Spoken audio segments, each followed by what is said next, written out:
বৃহস্পতিবারে সারাটা দিন কী করলাম সেটাই তোমাদের সঙ্গে শেয়ার করি চলো। আজ সারাদিন খুবই ব্যস্ততার মধ্যে কেটেছে। সকালবেলায় বেড কভারটা চেঞ্জ করেছি, সমস্ত কিছু একটু কাচাকুচি করবো বলে, কারণ শনিবার আমি চলে যাব। আর এখানে মেশিনটা চালাতে গিয়েই পড়লাম মহা বিপদে। মেশিন চলছে না। কিছুদিন আগেই বড় ওয়াশিং মেশিনটা ঠিক করলো, কিন্তু আবার সেই একই প্রবলেম। কী আর করা যাবে, কাচাকুচি করবো বলে সিদ্ধান্ত নিয়ে নিয়েছি যখন, আমি তো করেই ছাড়বো।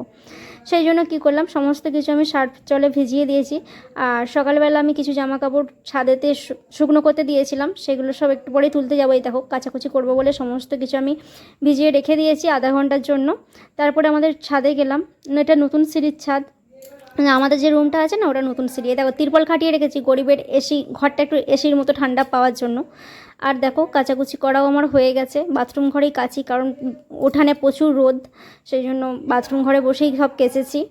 আর আমার কাচাকুচি হয়ে গেছে, স্নানও হয়ে গেছে। এবার কোথায় মিলবো সেই চিন্তা করছি, কারণ ছাদেতেও অত জামা কাপড় মেলা সম্ভব নয়। আর আমাদের উঠানটাতেও রোদ ছিল না সেরকম, সেই জন্য ভাবলাম তিনতলার ছাদে গিয়ে একটু মিলে আসি।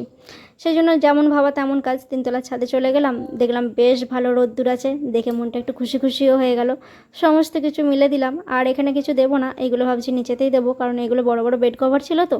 এগুলো এখানে দেওয়ার চেষ্টা করছিলাম একবার, কিন্তু মেঝেতে ঠেকে যাচ্ছে, সেজন্য ধুলো লেগে যাবে বলে আমি কি করলাম, ওইগুলো নিয়েও নিচে চলে গেছিলাম। এই দেখো, মেলার চেষ্টা করছিলাম, কিন্তু নিচেতে লেগে যাচ্ছে বলে আমি ওইগুলো আবার তুলে নিয়েছিলাম। আর সত্যি কথা বলতে, এই তিনতলার ছাদেতে কাচলে না, আবার যদি মেঘলা ওয়েদার হয়, তোলা নামানো সত্যি প্রচণ্ড অসুবিধা হয়, কষ্ট হয়। আর সত্যি কথা বলতে কি জানো তো, বিয়ের আগে না এই কাচাকুচিটা ছিল আমার কাছে একটা বিরক্তির কাজ। কাচাকুচি আর ঘর মোছাই দুটো আমার একদম পছন্দের ছিল না, মানে বিরক্তি লাগতো। বিয়ের পর আর বিরক্তি লাগে না, কিন্তু কষ্ট হয়। সব মেয়েরই এত কাচাকুচি থাকলে তো কষ্ট হয়, সেই জন্য যেদিন বেশি কাচাকুচি থাকে ওটাই করি, হাতে কিছু কাচি আর মেশিনে কিছু দিয়ে দিই। কিন্তু আজকে উপায় নেই, সেই জন্য আমি সব হাতেই কেচে নিয়েছি। এ দেখো, আমার ঠাকুর পুজো করাও হয়ে গেছে। পুজো করে দিয়ে গেছে শাশুড়ি মা, কিন্তু আমি একটু চান করে ধূপ জল দিই ঠাকুরকে। তারপর আমরা দুজনে খেতে বসে গেছি। এই যে রান্না করেছিলাম বাঁধাকপি আলু দিয়ে ঝাল, আর ডাল আর করলা ভাজা। করলা ভাজাটা আমি নিইনি, কিন্তু খেতে বেশ ভালোই লাগছিল। আজ এই বৃহস্পতিবার, সেই জন্য ডিম মাংসের কোনো বালাই নেই, মাছটা হয়। তারপরে আমার বর মেকানিক্যাল ইঞ্জিনিয়ার চলে এসেছে মেশিনটা একটু দেখতে।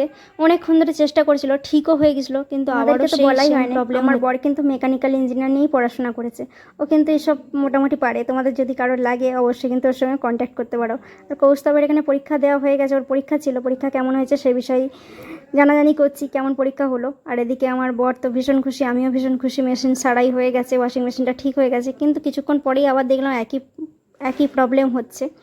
কিছু করার নেই, আমাদেরকে ডাক্তার ডেকে আনতেই হবে। এটা ডাক্তারের হাতে না দিলে সারাই হবে না।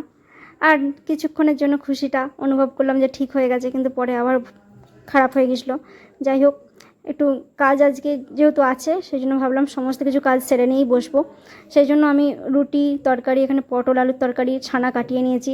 নিয়ে ভাবছিলাম একবারে কাজ সেরে নিয়ে বসবো, ফেসবুক নিয়ে একটু সবার সাথে ফোনে কথা বলবো। আর দেখো, এখানে ঝমঝম করে বৃষ্টিও শুরু হয়ে গেছে, ওয়েদারটাও বেশ ঠান্ডা ঠান্ডা হয়ে গেছে, ভালোই লাগছিলো, যা গরম পড়েছিল না। তাই আজকের ভিডিওটা এখানেই শেষ করছি।